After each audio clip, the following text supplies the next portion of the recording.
We're back.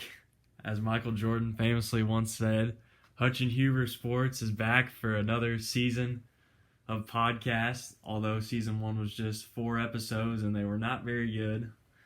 It's been a short 22-month hiatus, but we're back with season 2. These are going to be coming out every Tuesday, once a week. You have our word, at least for the next while. One podcast a week every Tuesday. At least for the rest of the summer, I would hope. No doubt. We could be committed to that. We're committed. And then also a new addition to the podcast, we're going to be doing something on every Friday called Fab 5 Fridays, where me and Hutch give each of our top 5s on different topics. And the first one should already have been released last Friday. And the second one coming up this Friday. We'll also be very committed to that. And also hopefully getting some articles on the website soon. For sure, you'll have some articles from myself, Hutch, my younger brother, Logan Hutchins, and possibly a few other appearances from other people. We'll see who decides to show up. But we are back. Season 2, Seth Davis has a short message for you. Listen up. Hey everybody, this is Seth Davis, college basketball reporter from CBS Sports and The Athletic, and I want everybody to listen to the Hutch and Huber podcast. It's great stuff. A couple of young fellas with big dreams, just how I like them. Hutch and Huber podcast is where it's at. There you go. One of the great college basketball reporters of our time, telling you what to do. Youngins, he said, two youngins with big dreams. That's how he likes them. Just how he likes them. All right, we got a few topics for you today. Start off season 2, episode 1. First topic. Well, before we get started, just wanted to say that season 2 is going to be completely different from season 1. It's a good point. We should talk about this. So season 1 was, I think, around this time 2 years ago, so before we were even juniors, and we were acting like we were the next Sports Center, and we were naive young people, little naive young rhinos. We thought we weren't even rhinos yet. We thought people were gonna watch us talk about just the boring old news when you can just watch Sports Center. But wouldn't you Bleacher Report or whatever, or any other website? Companies with millions of followers instead of tens or hundreds. So wouldn't you much rather listen to me and Hutch just argue and debate constantly and entertain you in that way? Because, I mean, we do arguably hate each other sometimes. You know, we do hate each other's favorite sports teams. People think it seems that way. It's just sports hate. It's not real hate. No. Okay. It's a good segue. Leads us into a debate topic. We'll see if we agree. Let's get started.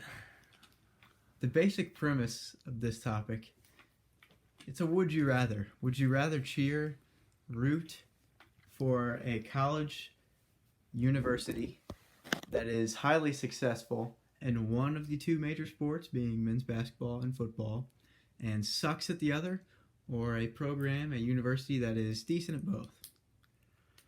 Well, first example that we're going to be using on this episode is the Kansas Jayhawks and the Kansas State Wildcats. Now, we know Kansas has a tremendous basketball program. They're always cream of the crop, top 10 every year, sometimes making deep tournament runs with Bill Self. But historically, the worst Power 5 football team to exist to date. At least in the last, 70 years. They were pretty good, in 1910. But who gives a crap? Who's watching then? Where's the tape? Fog Allen wasn't even here yet. Okay. And then you got a team like Kansas State where their basketball team has been pretty good. They've had their moments, but they're not nearly to the degree of Kansas. It's a good way to put it. They've had their moments. They've had some tournament moments. Including beating Kentucky in Sweet 16 2 years ago, but we don't have to talk about that one. And then their football program, obviously much better. They've been in the top 25 here and there. So we're going to debate whether you'd rather cheer for a team that's kind of mediocre, maybe a little above average in basketball and football, or would you rather cheer for a team like Kansas that is amazing in one sport but just not really good at all in the other one? And this kind of fit me and Stir for a while. Stir being an IU fan in their heavily mediocre basketball program. And they're also mediocre football program. But maybe it's on the up and up, they would like to think. And then me with the greatest basketball program of all time, Kentucky Wildcats. I don't know if I'd say that. It's pretty indisputable. And then a football program that for a while there really sucked. Yeah. But, now I'd say it's not that way anymore. We have a decent football program now. But this fit us for a while. By defining mediocre, you say making the NIT every year and always being on the bubble but never actually making the tournament. Yeah. And then football Kansas team. State, though. Kansas State makes tournament most years, I'd say. Well, I'm talking about IU. Yeah. And then IU football for a while there was going 5-7 every year. And Kentucky there for 4-8 was a good year. Well, you're in the SEC. Yeah. Anyways, if you want to just boil it down to our example here, Kansas State, who are you taking? Well, I'll pick Kansas because I don't know what it's like to cheer for a team that is superior in anything. I basically am. All my favorite sports teams are mediocre to above average in their sport. I've never been able to have one of my favorite teams be an ultimate or alpha, as you'd say, in their sport. So I would cheer for Kansas just to change of pace in my sports life, because I know what it's like to be mediocre every year. Well, we actually agree on this one, and unlike you, I have tasted the sweet nectar of a championship trophy, and I got to tell you, it feels good. Hey, feels good. Indiana's won some Big Ten regular season titles. Oh, yes. The prestigious Big Ten regular season title, followed by the second round exit from the tournament. Under the Creedy Tom era. Well, feels pretty good to be on top, Stir. And Kentucky and Kansas have both won one singular title in my lifetime, in our lifetime, and it's a pretty sweet feeling to be on top. So I would also have to go with Kansas, but I think you can make the argument for Kansas State, where it's fun all year. Kansas fans have to go through a dreadful fall before basketball season. I think they're hoping Les Miles can turn it around, but every year it's 2-10, 3-9, 4-8, back to 2-10. One of the downfalls of picking Kansas would be that you're throwing all your eggs in one basket, because then what if the basketball team doesn't perform to your standards? What if you hire a bad coach? Like Kentucky with Billy Gillispie there. When Kentucky hired Billy Gillispie and they sucked for 2 years. He was beating them. And their football program sucked, then you're in a bad spot. That's true. All right, we'll move on to the next topic. Move on. We agreed, so that's kind of boring. Kind of boring. Might have to say skip to 8:30 on the show. Second topic. Stir, you want to introduce this one? All right, for our second topic, if it was socially acceptable to do so, would you want to change your first name to something different? Well, it's a good caveat. And not something where like your middle name is what people call you by. Like you completely change it to something that's not included in your name at all. Right. Well, it's a good caveat because it's in fact not really socially acceptable. No. It's really weird if you change your name, because technically you can, but not really. If you change your name to Bruce, everyone think you got a few screws loose up there. Yeah, or like Meta World Peace instead of Ron Artest. Like, people think you're an idiot. Yeah. So, if it was socially acceptable, I wouldn't change my name. I feel like I've had a good run with Bryce, and I don't really want to stop it, I feel like it's kind of a slap in the face to your parents, Mm-hmm. If you change your name, which I don't want to do that. No. I like Bryce. I'll stick with Bryce. You sticking with Sterling? Yeah. I haven't met too many Sterlings in my day, and I got a lot of nicknames too. Yours is is more unique than mine, and it does create a lot of nicknames. Which is the exact opposite of what my parents wanted. They told me they picked a name so I wouldn't have any nicknames, and I end up having the most probably of anyone I know. I don't call him Sterling very often, and no one does. Like, I could legally change my name to Stir, and then no one would know. Yeah. Well, so since we would both not change our names, let's say you had to change your name. You got to change first name. You're still Huber, but you got to change. So Hutch and Huber, not changing. But if you had to change your first name, what would you change it to? You know, I've never thought about it. I would change it to something really, really unique. Like a name no one's had. Or something from like a Roman name, like a warrior Roman name. Wow. Like something, a name you'd give to a warrior. Like, can't even think of anything. Like Themistocles. Themistocles. Like something like Marcus Aurelius. That's two names. I mean, if you want to be a hyphen guy. Like Carl Anthony Towns. You want to be a three-namer. Marcus Aurelius Huber. No. Something like that. Like a Spartan. What would you change your name to? Well, I like the unique thing. A good friend of the podcast, an inspiration for the Hutch and Huber podcast, really, Jacob Quinker from the old Correct Me If I'm Wrong podcast. If you want to do a deep dive, if you want to talk about an OG, he goes your route. Says he's got to be unique because he's a unique person. Yeah. He's like, Jacob, that's pretty boring, you know. So he went with Gunner with an AR at the end. I like the unique factor. So I think this name is somewhat unique. It's not too basic like a John or a Chris. But I would say Derek. I like the name Derek, and it's somewhat unique. It also happens to be the Derek name Jeter, my favorite athlete of all time. But I also just think it's a good name. You know, nothing too fancy, simple. So, don't worry. We're not going to be Themistocles and Derek. We're just going to be Hutch and Huber for the time being. I don't think they'll let us change our Twitter name either. Probably not.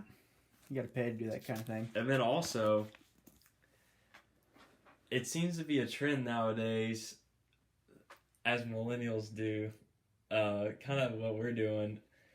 They love to give super, super unique names to their children. like Maverick. It's true. It's something that's happening. Like not seeing many Johns anymore. You're not seeing your Bobs and Bills and Garys. Yeah. And Yeah. You are seeing Maverick. It's a good example. Like just random names that you would never think of naming a child. Like when we're working that basketball camp last year, you got names like, yeah, no, I got nothing against these names. Kind of cool, you know. I mean, something that it's unique. Yeah. Remember this kid? He was named forgetting. It was like Maddox or something. Yeah, Maddox. You know, something like that. It's definitely something that's happening. Yeah. Not. There's more names out there. There used to be like, I feel like a group of like 30 names. Like everybody's one of those 30 names, pretty much. Changing. Like, can I just name my kid Jaguar or Jaguar? That's pretty strong. That's out on a limb, even for today's standards. I might use that. All right, last topic of the day. Everybody watched The Last Dance. Obviously, it concluded as we knew it would, with Michael Jordan making the game-winning shot with just over 4 seconds left to beat the Utah Jazz in Game 6 of the 98 Finals. Did he push off? Did he push off of Brian Russell? Well, he obviously pushed off of him, and you could see him with the left hand. I mean, he fully extended the left hand, but in the end of the game, last play of the game, you can't call that a foul, and I think they made the right decision by swallowing the whistle and letting it play out. Because if it's at any other time of the game, you're probably going to call that, but in the last play situation, I don't think you call it. I agree with Stir. In the documentary, they interviewed Bob Costas, who apparently is one of the 15 people on the earth that doesn't think he pushed off. Because clearly he did push off, and it wasn't too drastic, and maybe it's not a foul at other times of the game. Maybe it is on Ron Harper, but not Michael Jordan. But I definitely don't think you call that. And Brian Russell's it wasn't momentum was already going that way, That's what everybody too. says. His momentum was going that way, and that's true. He definitely helped them a little bit. Yeah. I heard Bill Simmons talking about this, and Bill Simmons said, well, if Brian Russell was on the edge of a building and Michael Jordan pushed him with the same amount of force, does Brian Russell fall off the building, and does Michael Jordan go to jail? Bill Simmons was arguing that he did push off, which I think we all agreed he did. He did. But earlier in the documentary, we saw Pacers legend in the mind of Sterling Huber. Best Pacers player of all time. Many other Hoosiers out there. I'm not a Pacers fan, but Huber is. Reggie Miller. He hits that game winner in the Eastern Conference semis to beat Jordan, where he shoves Jordan Before coming off that screen. Is that a foul? No. Can we talk about this? It's not a foul. And I know I'm a Pacers fan. It's a foul. And I know you think it's a foul, but it's not. Because it's an end-of-game situation, and you can't... Like, if that was any other time in the game, you're probably going to call that, just like the Jordan one. Terrible argument. This one's a little bit more obvious than the Jordan one. Oh, a little bit. But he didn't fully extend Well, the he arms. pretty much did. No, he didn't. First of all, that's important that you said arms. Because Jordan used one hand. Reggie Miller used both arms But Jordan to upchuck Jordan. But Jordan fully extended his left arm, and Reggie looked like an offensive lineman trying to block Jordan from getting into the backfield. Like, it was kind of like when you're getting ready to, you're trying to hold the door open for someone, but you don't want to hold it. Like it's closing, and you just kind of give it a quick little push to make it open. This was no quick little push. This was a shove with both arms, and you know what? It was a foul. And the end of game, it was a quick little shove. The end of game, you don't call that at the end of game argument. That's stupid. Because you know what? Nothing should change at the end of the game. It should be officiated straight up, the way it always is. It was also off the ball before the ball was even inbounded. Jordan doesn't matter if it's a foul, you call it. You can't just do different stuff at the end of the game. But Jordan had the ball in his hand, and and Reggie, that was before the ball got inbounded, and so I think that makes it less likely of a foul to be called, which it wasn't. It is less likely, but it shouldn't be that way. I think, was it a foul? Yes. Call it. Was it a foul? I don't understand the people who say, yes, it was a foul, no, you shouldn't call it. That's stupid. It ruins the integrity of the game. Nothing should change in the last 2 minutes. Was it a foul? Maybe, but since it's at the end, since it's the last play of the game, it's not going to get called. You got to let them play it out. And it was before the ball. If it's gonna get called. We're talking about if it should be called. How many times has there been a foul called before? Like, on the last play of the game, how many times has there been a foul called before the ball even gets inbounded? I don't know. Not enough.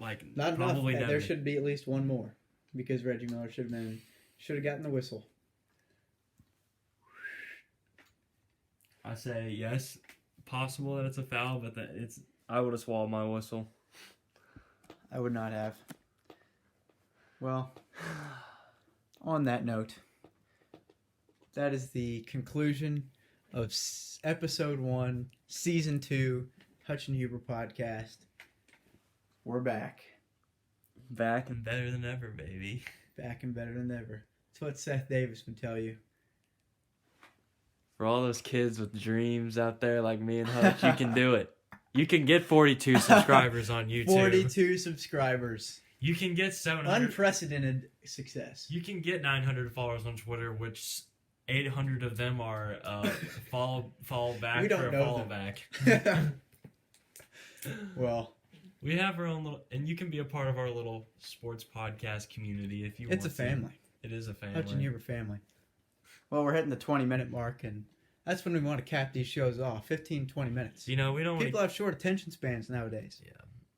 really short attention spans. You know, we don't want to These keep stupid phones. we don't want to keep you waiting for 45 minutes listening to us. You know, Yeah. this is probably We don't too have that long kind for of you time. already, You don't have that kind of time. especially in quarantine. Yeah. Actually, you do have more time.